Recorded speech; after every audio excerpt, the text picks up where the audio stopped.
Tapeti i kuq ushtri me solemnitet e garda ushtrisë u vendos në vend.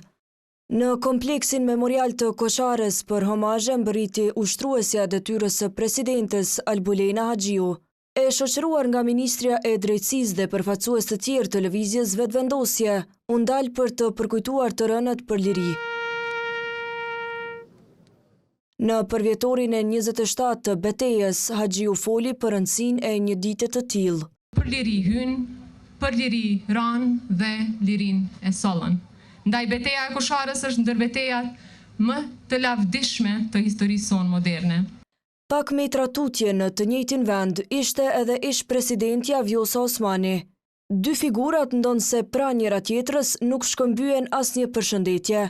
Osmani zgjodhi ta kaloj kohën mes fotografive e bisedave me të pranishmit.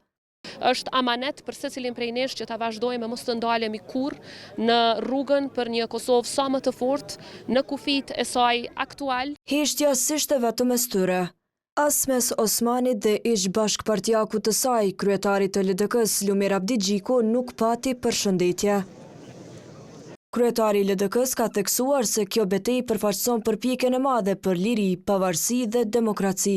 Me kënderojmë gjithë të rënët të 114 heronjit, martirët e altarit të lirisë, dhe falenderojmë të gjallët, ata që bën të mundur një ëndër historike të realizohet të bëhet realitet.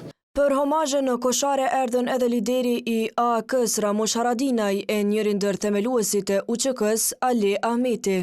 Nuk harrojmë asnjëherë me shpreh respektin për gjithë që kanë dhënë për liri, pra familjet e dëshmorëve, martirët, familjet e martirëve, invalidët, bashkëftarët e gjallë, po ashtu i shprehim falënderim edhe NATO-s dhe Amerikës. Përveç që është e larë me gjak, është ditë e shënuar sepse thyhet kufiri shqiptaro-shqiptar.